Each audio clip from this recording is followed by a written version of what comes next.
Good morning student. Class 12 chemistry chapter number 1 जो कि हमारा है सॉलिड स्टेट के पिछले लेक्चर नंबर 7 में हमने जो है रिक्तियों के बारे में पढ़ा था, जो कि हमारे पास दो टाइप की रिक्तियाँ होती है, चतुष्फलकीय रिक्ति और अष्टफलकीय रिक्ति। और साथ ही हमने उस लेक्चर में जो है HCP और CCP में यानी कि हेक्सागोनल क्लोज पैकिंग और क्यूबिकल क्लोज पैकिंग में डिफरेंस को भी पढ़ा था। आज के सॉलिड स्टेट के लेक्चर नंबर 8 में हम संकुलन क्षमता को समझेंगे और साथ ही सरल घनीय एकक कोष्ठिका में संकुलन क्षमता की गणना और अंतः केंद्रित में और साथ ही फलक केंद्रित घनीय एकक कोष्ठिका में संकुलन क्षमता की गणना करेंगे, अर्थात FCC, BCC और SCC में संकुलन क्षमता की गणना करेंगे। तो चलिए स्टूडेंट शुरू करते हैं आज के टॉपिक को, जो कि हमारा है संकुलन क्षमता यानी कि पैकिंग एफिशिएंसी। तो बात करते हैं कि संकुलन क्षमता क्या होती है। पिछले लेक्चर में हमने पढ़ा है कि किसी भी क्रिस्टल में जो है दो प्रकार की रिक्तियां पाई जाती है, जो कि होती है चतुष्फलकीय रिक्तियां और अष्टफलकीय रिक्तियां। ये जो रिक्तियां होती है क्रिस्टल जालक के अंदर उपस्थित होती है, जिसके कारण क्या होता है, क्रिस्टल जालक में कणों का आयतन जो है उसके 100% से कुछ कम हो जाता है। अर्थात कणों का आयतन जो है 100% नहीं होता है और वो जो है कुछ कम हो जाता है। उसी आयतन को ज्ञात करने की जो विधि होती है उसे हम लोग संकुलन क्षमता कहते हैं। अर्थात किसी एकक कोष्ठिका में उपस्थित कणों का आयतन और संपूर्ण एकक कोष्ठिका के आयतन के अनुपात की जो प्रतिशत मात्रा होती है उसे संकुलन क्षमता कहा जाता है। अर्थात हमें पता है कि अवयवी कणों को किसी भी प्रकार से जो है संकुलित करने पर क्रिस्टल में जो है कुछ ना कुछ जो है रिक्त स्थान उपलब्ध रहते हैं। और संकुलन क्षमता क्या होती है, कुल उपलब्ध स्थान का वह प्रतिशत होती है, वह मात्रा होती है जो कि कणों द्वारा ढकी हुई होती है, यानी कि जो कणों द्वारा संपूरित रहती है, उसे पैकिंग एफिशिएंसी कहते हैं। यहाँ पर संकुलन क्षमता का फॉर्मूला दिखाया गया है, जो कि है एकक कोष्ठिका में उपस्थित कणों का आयतन, यानी कि कणों को हम किस रूप में दिखाते हैं, इसमें एकक कोष्ठिका में उसे दिखाते हैं हम गोलों के रूप में। तो यहाँ पर गोलों का आयतन अपॉन संपूर्ण एकक कोष्ठिका का आयतन, यानी कि घन का आयतन, जो संपूर्ण एकक कोष्ठिका होती है वह एक घन के रूप में हम यहाँ पर प्रदर्शित करते हैं। तो इसलिए हम कह सकते हैं कि संकुलन क्षमता का जो फॉर्मूला होगा वो होगा गोले का आयतन अपॉन घन का आयतन इंटू 100%। इसी फॉर्मूले की मदद से जो है हम BCC, FCC और SCC में जो है संकुलन क्षमता की गणना करेंगे। तो स्टूडेंट अब हम जो है आद्य या फिर सरल घनीय एकक कोष्ठिका में जो है संकुलन क्षमता की गणना करते हैं। यहाँ पर जो डायग्राम मैंने दिखाया है यह है आद्य घनीय एकक कोष्ठिका का डायग्राम है, जिसमें कि जो है घन में क्या होता है, लंबाई चौड़ाई ऊंचाई जो है इक्वल होती है। हमने पिछले लेक्चर में पढ़ा है कि जो आद्य एकक कोष्ठिका होती है उसमें जो कण होते हैं वो केवल कहाँ उपस्थित होते हैं, कोनों पर उपस्थित होते हैं। तो इसलिए जो है अर्थात घन के कोनों पर होते हैं। और यहाँ पर हमें जो है एज्यूम करना होगा कि सपोज दैट घन की जो भुजा है वह A है और जो गोले की त्रिज्या है वह R है। SCC संरचना में क्या होता है, कण जो होते हैं वो केवल कोनों पर स्थित होते हैं, अर्थात घन के कोनों पर जो है वे उनकी कणों की स्थिति होती है। और यहाँ पर हमें जब हम इसकी गणना करते हैं तो हमें सबसे पहले यहाँ मान लेना है कि घन की सपोज दैट घन की भुजा हमारे पास A है और जो यहाँ पर कण क्या है, कण को हमने गोलों के रूप में दिखाया है, तो गोले की त्रिज्या जो है सपोज दैट R है। तो यहाँ पर हम चित्र के माध्यम से देख सकते हैं कि जो ये A है ये इन दो R के बराबर है, यानी कि इस गोले की जो त्रिज्या है यहाँ पर R है और जो दूसरा गोला है उसकी भी त्रिज्या R है। R प्लस R क्या हो जाएगा, A is equal to R plus R, तो ये हो जाएगा A is equal to 2R। किससे देखा हमने, ये चित्र के माध्यम से जो है, चित्र से जो है हमने A is equal to 2R ज्ञात कर दिया। पहले गोले की जो त्रिज्या है R है और जो दूसरा गोला है उसके भी R है, तो R plus R A is equal to क्या हो जाएगा 2R, जो कि चित्र में साफ साफ हमें स्पष्टता दिखाई दे रहा है। और ये तो चित्र से हुआ कि A is equal to 2R, इसको हम इक्वेशन नंबर 1 मान लेंगे। और हमें यह पता है कि हमने पिछले लेक्चर में गणना कर रखी है कि जो आद्य घनीय एकक कोष्ठिका में अवयवी कणों की संख्या होती है वो होती है 8 × 1/8, यानी कि 8 गुणा के 1/8 कितनी होती है, 1 होती है। तो इसलिए हम जब संकुलन क्षमता निकालेंगे तो संकुलन क्षमता का अभी मैंने फॉर्मूला बताया आपको कि एक कण, यानी कि कण को हमने जो है यहाँ पर गोले के रूप में दिखाया है, तो गोले का आयतन अपॉन एक गोले का आयतन अपॉन घन का आयतन इंटू 100%।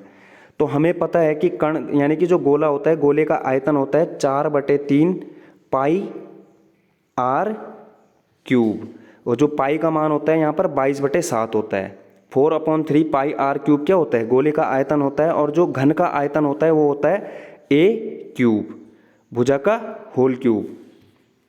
तो इस प्रकार से जो है हम इसमें संकुलन क्षमता निकालेंगे। तो संकुलन क्षमता निकालने के लिए हमारे पास जो है गोले का आयतन अपॉन घन का आयतन इंटू 100% फॉर्मूला लगाना है। और यहाँ पर जो है आगे फॉर्मूला जब हम पुट करते हैं, इसमें जो गोले का आयतन होता है 4/3 pi r cube upon a cube into 100%।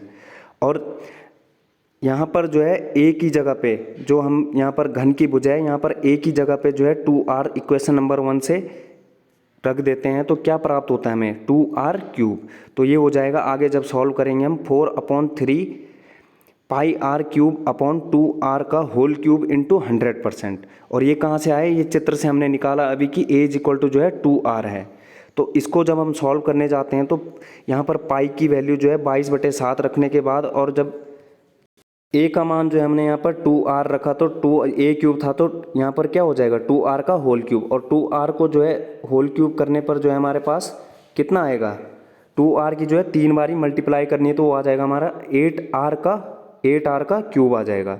तो इस प्रकार से जो है यहाँ पर पाई इज इक्वल टू 22/7 और a is equal to 2r रखने पे जो है हमें जो एट द लास्ट जो वैल्यू प्राप्त होती है 52.36% यहाँ पर संकुलन क्षमता आती है। अर्थात आद्य या सरल घनीय एकक कोष्ठिका में जो संकुलन क्षमता होती है वो होती है 52.4%। इसी प्रकार से जो है हम अंतः केंद्रित घनीय एकक कोष्ठिका में भी संकुलन क्षमता निकाल सकते हैं। हमें पता है कि अंतः केंद्रित घनीय एकक कोष्ठिका में संरचना जो होती है उसमें क्या होता है, कणों यानी कि जो गोले होते हैं, गोलों की स्थिति जो होती है कोनों के साथ साथ अंतः केंद्र में भी होती है। जो गोले स्थित होते हैं वो कोनों पे तो होते ही हैं, लेकिन अंतः केंद्र पर भी उनकी स्थिति होती है। तो इसके लिए हम गणना के लिए करते हैं वही जो हमने सरल घनीय एकक कोष्ठिका में किया था, यानी कि एससीसी में किया था। उसी प्रकार से जो है माना कि घन की जो भुजा है वह a है और जो घन का आयतन क्या हो जाएगा फिर a क्यूब। तो इसी प्रकार से जो हमने कण है उसको गोले के रूप में मान रखा है, तो गोले की त्रिज्या सपोज दैट r है, तो गोले का आयतन क्या हो जाएगा 4/3 पाई आर क्यूब। तो हम यहाँ पर चित्र के माध्यम से समझ सकते हैं कि यहाँ पर जो है कण की स्थिति जो है कोनों पर तो है ही, लेकिन एक कण जो है अंतः केंद्र पर भी है। तो यहाँ पर जो है हम इस प्रकार से इन तीनों कणों को लेंगे। यहाँ पर जो है जो घन का विकर्ण ज्ञात करेंगे हम, इस डायग्राम की मदद से भी हम समझ सकते हैं इस प्रकार से। तो यहाँ पर जो ये 3 अवयवी कण हैं, एक अंतः केंद्र पर है और 2 जो है इसके फलक पर जो है स्थित है, यानी कि कोनों पर स्थित है। तो इसके 2 जो कण यानी कि गोले हैं वो कोनों पर हैं और जो बीच में है अंतः केंद्र पर है। तो यहाँ हमने यहाँ पर त्रिज्या जो है r ले रखी है। तो जो बीच वाला गोला होगा उसमें क्या हो जाएगा 2r हो जाएगा, और जो साइड के 2 गोले हैं उसमें r हो जाएगा। इस तरीके से जो हम घन का विकर्ण जो है b मान लेंगे। तो b मान लेंगे। हमें पता है कि जो घन का विकर्ण होता है उसका फॉर्मूला जो होता है ये आपको याद करना पड़ेगा। जो घन के विकर्ण का फॉर्मूला होता है वो होता है √3 इंटू भुजा, जो घन की भुजा है। तो b is equal to √3 into a, क्योंकि हमने भुजा क्या मान रखी है यहाँ पर घन की a। और चित्र से जो है हम घन का विकर्ण ज्ञात करेंगे तो क्या आ रहा है b is equal to r plus r plus r plus r, तो ये हो जाएगा 4r। b is equal to 4r। जो b is equal to actual में √3a जो विकर्ण का घन का विकर्ण होता है उसको और जो हमने ज्ञात किया चित्र के माध्यम से उन दोनों की तुलना करनी है। तो इक्वेशन नंबर 1 और इक्वेशन नंबर 2 की तुलना करने पर, तो तुलना करते हैं तो हमारे पास क्या आएगा √3a is equal to 4r। और यहाँ से जो है हम a की वैल्यू निकालने जाएंगे तो हमें प्राप्त होगी a is equal to 4r upon √3। इसको हम मान लेते हैं इक्वेशन नंबर 3। यहाँ पर जो है हम a की वैल्यू जो है 4r अपॉन √3 जो है, अब आगे हमें जो है इस वैल्यू की ज़रूरत पड़ेगी। तो नेक्स्ट अब हमें पता है कि BCC में यानी कि body centred cubic unit cell में जो अवयवी कणों की संख्या होती है वो कहाँ पे होती है, एक तो कोनों पर होती है साथ ही अंतः केंद्र पर भी होती है। तो यहाँ पर जो कुल अवयवी कणों की संख्या होती है वो होती है 8 × 1/8 प्लस 1 × 1, ये टोटल आती है यहाँ पर अवयवी कणों की संख्या BCC में 2। तो हम संकुलन क्षमता निकालने जाते हैं तो संकुलन क्षमता का फॉर्मूला जो होता है हमारे पास गोलों का आयतन अपॉन घन का आयतन, और हमारे पास कण कितने हैं, जो कि कण है हमारे पास 2 आ रखे हैं बीसीसी में, तो 2 कणों का आयतन अपॉन घन का आयतन इंटू 100%। तो हमें पता है कि गोले का आयतन क्या होता है 4/3 क्यूब, और घन का आयतन जो है a क्यूब होता है। इसको जो है हम फॉर्मूले में पुट करेंगे तो 2 into 4/3 cube upon a cube into 100%। यहाँ से जो है 4 इंटू 2 8/3 और पाई की वैल्यू जो है 22/7 रख देते हैं और r क्यूब।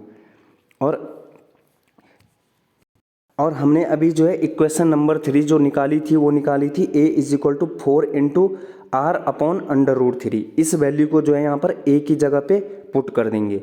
तो यहाँ पर जो है पुट करने के बाद हमारे पास जो ऑब्टेन होगा 4r/√3 का होल क्यूब।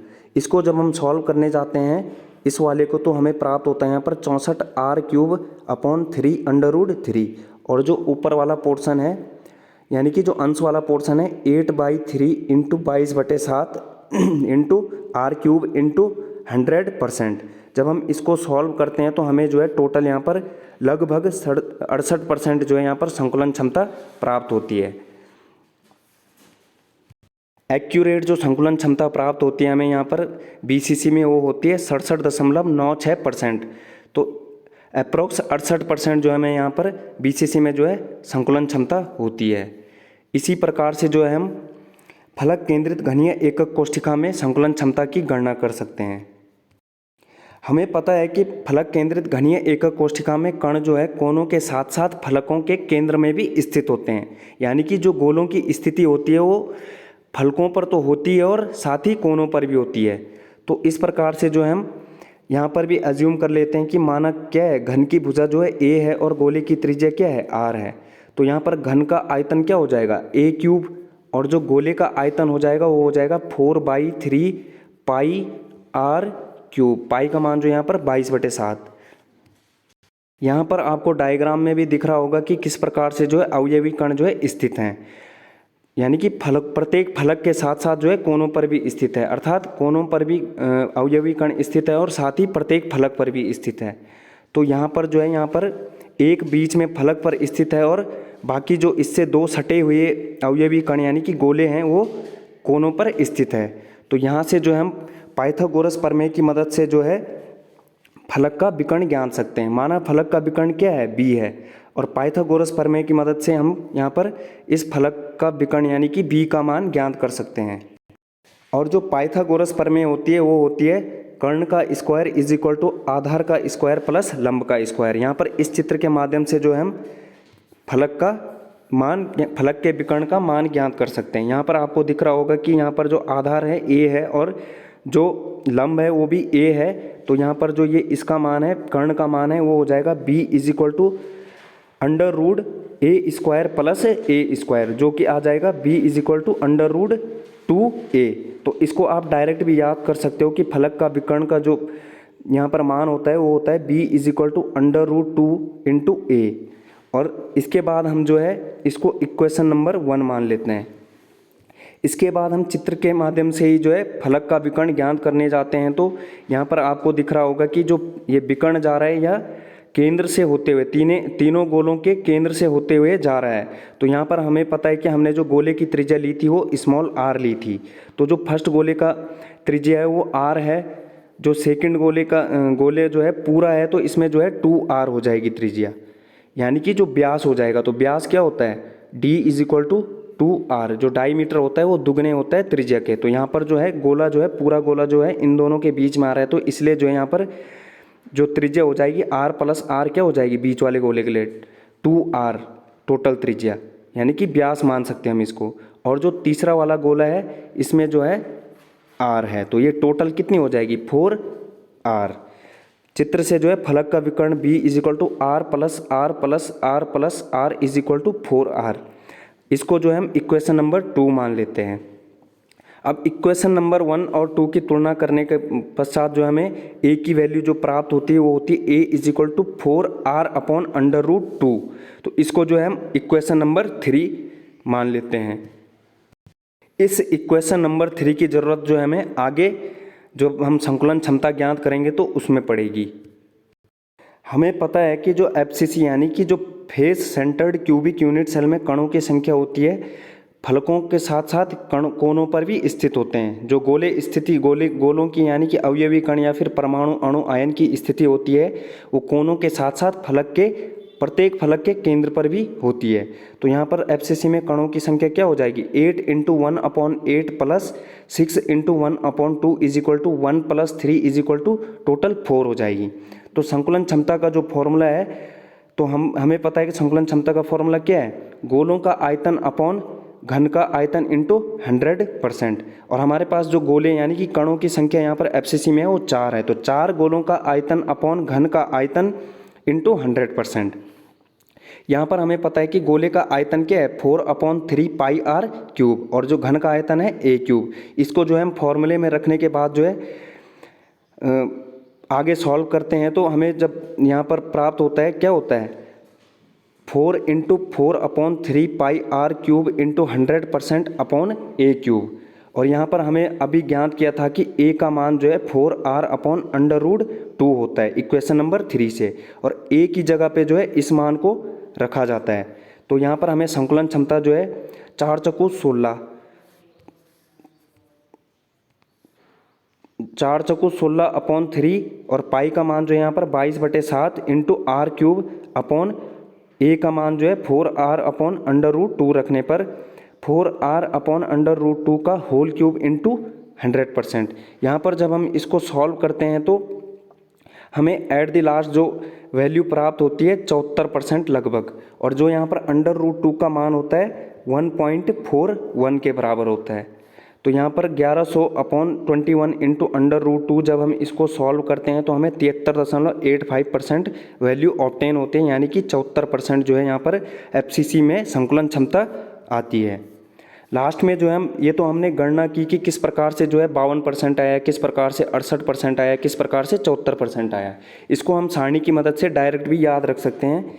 तो निबिड़ संकुलित संरचना और उसके बगल में जो है संकुलन क्षमता को दिखाया गया है। तो एससीसी यानी कि जो सिंपल क्यूबिक यूनिट सेल होती है उसमें जो है 52.4% संकुलन क्षमता होती है। बीसीसी में जो है 68%, एफसीसी में 74%, एचसीपी यानी कि हेक्सागोनल क्लोज पैकिंग में 74% और सीसीपी क्यूबिकल क्लोज पैकिंग में जो है 74% संकुलन क्षमता होती है। इस प्रकार से हम इस टेबल की मदद से जो है इनकी यानी कि विभिन्न निबिड़ संकुलित संरचनाओं की संकुलन क्षमता को याद कर सकते हैं। थैंक यू स्टूडेंट, उम्मीद करता हूँ कि आपको समझ आया होगा। Thanks for watching, drop a like if you enjoyed, subscribe for more videos. Thank you.